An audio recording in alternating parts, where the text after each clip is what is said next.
इतनी आबादी है और हमारी जो है जनगणना सही से हो जाए ना हाँ का तो कुछ से तब क्लियर पता चल तब जाएगा। हमारे पास जो है एक आंकड़ा रहेगा, जी। हमें कोर्ट से भी कराने में जो है मदद मिलेगी, जी, कोर्ट जी। भी सपोर्ट करेगा, कोर्ट हवा में ऑर्डर नहीं करेगा। जी। ठीक, तो होता क्या है ना, हमारी जो संख्या है ये सरकार कम करके बताती आप है, बताती है छुपा के एक तरह से। सही बताती ही नहीं है। नहीं। जैसे आप लोगों ने सुना होगा कहीं रेलवे दुर्घटना हो गई, जी। मरते ज़्यादा हैं लेकिन सरकार बताती है कम, कम। क्यों? क्योंकि उसको मुआवजा देना पड़ेगा ज़्यादा, जी, जी। है ना। तो इसी तरह का मसला है। तो हमारी ये जनगणना होने वाली है, इसमें जातिगत जनगणना भी शामिल है। व्हाट्सएप नई मैसेजेस के लिए दिव्यांगता चेक की किया। जनगणना इसमें होगी, तो कुछ जो है आंकड़े निकल करके आएंगे। जब आंकड़े निकल के आएंगे तो उसमें सारे डिमांड भी हाँ, उसी के अनुरूप जो है डिमांड होगी। जी जी जी।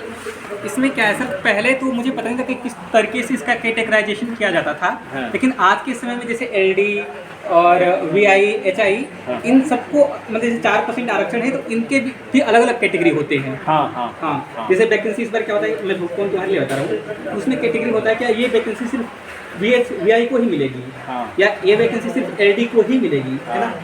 तो शायद इससे थोड़ा बहुत मैनेज करने का काम किया हो, संभावना में व्यक्त कर रहा हूँ। हाँ। जैसे कुछ जो पदों का चिन्हांकन है ना, उसमें जैसे कुछ पद हैं आंशिक दिव्यांग के लिए हैं, कुछ पद हैं जो दोनों के लिए, कुछ हैं केवल स्पेशल उसी के लिए है, जैसे टोटली ब्लाइंड के लिए है। ठीक, और कुछ पद होते हैं जैसे लो विजन के लिए Remote हैं, loading। कुछ पद हैं जो दोनों के लिए, दोनों योग्य हैं, ऐसे चिन्हांकन हुआ है। ऐसे हियरिंग इम्पेयर्ड में भी है। ठीक, आंशिक बधिर और जो है पूर्ण बधिर, ऐसे ओएच में भी है। ठीक, और जो ये बौने वगैरह होते हैं ना, वो भी अब विकलांगता में Remote शामिल हो loading। गए हैं। 4 फीट से नीचे है ना सर, क्या ऐसा हाँ, कुछ? उसका कुछ है मानक, एक रेट में 4 साढ़े 4 हमने सुना है कि 4 साढ़े 4 से अधिक नीचे है। जो एसिड अटैक्ट लोग हैं, एसिड से हमला कर दिया गया, अक्सर महिलाओं पर हुआ करता था, है ना, वो भी दिव्यांगता में आती हैं। और पिलोथैल्मिया है, और रक्त विकार से जुड़ी हुई 3-4 विकलांगता है, पार्किंसंस वगैरह, वो सारे जो है हैं। लेकिन है क्या, नौकरियों में आरक्षण जो है ये इन्हीं कैटेगरी के लोगों को है दे, वीआई को, चाहे लो विजन हो, टोटली ब्लाइंड हो, और ओएच में चाहे बौना हो या अन्य जुड़े हुए अस्थि बाधा से जुड़ी विकलांगता हो या हियरिंग से जुड़ी विकलांगता हो। ठीक, इन लोगों को नौकरियों में आरक्षण है, बाकी अन्य लोगों को नौकरियों में आरक्षण शायद नहीं है, और चीज़ें तो हैं।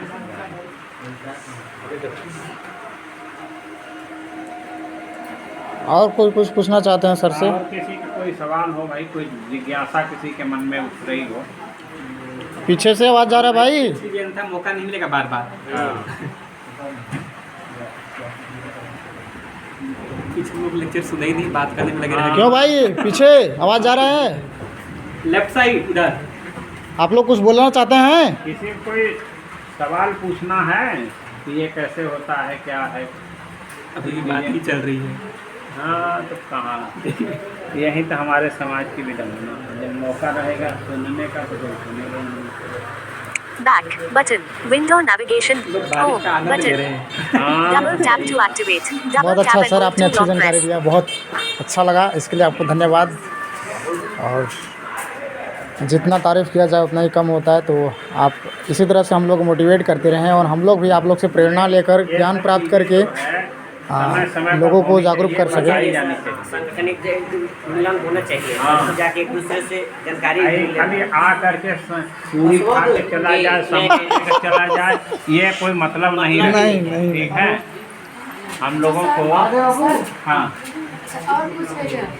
जैसे मान लीजिए जैसे किसी से झगड़ा हो जाता है, मान लीजिए कोई कर लेता है किसी खेत को के लिए, हाँ, ठीक, बहुत अच्छा सवाल। आपके जो हमने बताया था ना, अधिकार संरक्षण है, आपके प्रॉपर्टी कोई हथियार रहा है या आपको कोई जो है अंधरा कह रहा है, ठीक, लंगड़ा कह रहा है, पगला कह रहा है, हम खुले शब्दों में कह रहा हूँ, बाकी कहीं कहना मत, ये शब्द अब वर्जित हो गए।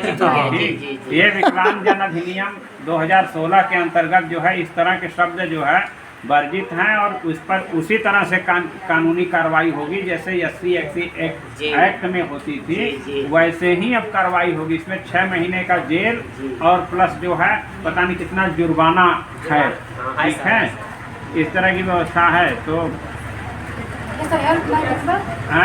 हेल्पलाइन नंबर आयुक्त, सुनो, हाँ, अगर कोई किसी का मामला मान लीजिए DM के यहाँ ले गया, SDM के यहाँ ले गया या पुलिस का है, उसमें कोई सुनवाई नहीं हुई, ठीक, तो इसके लिए हमारे अधिकारों की सुरक्षा के लिए हमारे आयोग बना हुआ दिव्यांगजन जो है आयुक्त हमारे बैठते हैं निशातगंज लखनऊ में, ठीक, उनके यहाँ आप शिकायत कर सकते हैं, प्रार्थना पत्र दे सकते हैं, तो वो शिकायत करेंगे, वो मुकदमा हो जाएगा। जैसे मान लीजिए आपने पुलिस में गए, पुलिस ने सुनवाई थोड़ा दिखा दो, वो उनके यहाँ जाएंगे तो SP को जो है तलब करेंगे कि आपका पुलिस ऐसा जो है हमारे दिव्यांग के साथ अन्याय हुआ, सुनवाई नहीं करा, इसके लिए जो है दंडित करो, कार्रवाई करो, क्यों नहीं ऐसा हुआ, ठीक। तो इस तरह की व्यवस्था हमारे दिव्यांगजन आयोग 10,071 नए मैसेजेस। और एक झा साहब हैं, शशि शेखर झा या क्या नाम है उनका, वही हैं आयुक्त। और जो डिप्टी कमिश्नर जो हैं उप आयुक्त हैं शैलेंद्र सोनकर, ये ब्लाइंड हैं, आपको बता दूं, शैलेंद्र सोनकर जी ब्लाइंड हैं, डिप्टी कमिश्नर है विकलांगता कमीशन आयोग में, निशातगंज में इसका कार्यालय है, लखनऊ। हाँ, ठीक है। एक बार सर मेरे यहाँ ना हो गया था, तो लफड़ा हो गया था, मेरे पापा को परेशान करा था, मतलब जंगल का दरोगा, हाँ, मतलब पता मिल गया मैंने पुलिस का नाम से, फिर तो बोला था तुमको दूसरे जगह देंगे, तो उसको दे रहा था, मतलब जिस तरफ पहाड़ी था उधर उस तरफ दे रहा था, और हमारा वही प्लेन पे जता रहा था। तो मैंने मतलब दरोगा से भी बात किया हमने, हम बोले कि कोई होगा नहीं ऐसा, फिर मेरे पापा गए मंत्री के पास, फिर मंत्री जी बोले उनको दुर्गा जी को, तो फिर हो गया, अगर नहीं होता तो फिर हाँ, नहीं, इसका है मुकदमा करने रहता है। पहली बात तो आप जो है DM के यहाँ मिलो, ठीक, DM जिले का काम कोई है DM से मिलो, ठीक, और ब्लाइंड लोग कोई डरा न करो, कोई नहीं बात है, कोई नहीं कुछ है। आपके अंदर देखिए दिव्यांगता असुविधा जरूर है, लेकिन ये बहुत कमजोरी नहीं है। कुछ लोग इसको ताकत भी कहते हैं, तो कहते हैं यार हम राष्ट्रपति से मिल लेंगे, राज्यपाल से मिल लेंगे, मुख्यमंत्री से मिल लेंगे, DM से। आम आदमी नहीं मिल सकता, अब ब्लाइंड मिल लेगा और अपनी बात कहेगा और उसकी मानता भी है, सुनी भी जाती है। क्या सर धमकी भी दे रहा था आपने? अरे कुछ नहीं, धमकी तुम दो, हमारा मार के हमें दिखाओ, जी हाँ। गाली लोग दिखाओ, हम तुम्हारे खिलाफ आयोग में शिकायत करेंगे, जेल चले जाओगे, जी सर। ठीक। तो है व्यवस्था, मान सम्मान गरिमामय जीवन सुनिश्चित करने के लिए, क्या कहते हैं, गरिमामय जीवन सुनिश्चित करने के लिए। ये जैसे एक आम इंसान की गरिमा है, उसकी प्रतिष्ठा है, ऐसे दिव्यांग की भी वही मान प्रतिष्ठा है। दिव्यांग है तो ये ना समझा जाए कि जो है उसकी जो है कोई इज्जत नहीं है, ठीक। हाँ, क्योंकि आप जानते हैं संविधान ने जो हमें राइट दिया है, मूल अधिकार दिया है, उसमें हमारे जो लोकतांत्रिक व्यवस्था के अंतर्गत हमारा जो वोट है, चाहे दिव्यांग हो, चाहे सकलांग हो, चाहे गरीब हो, चाहे महिला हो या पुरुष हो,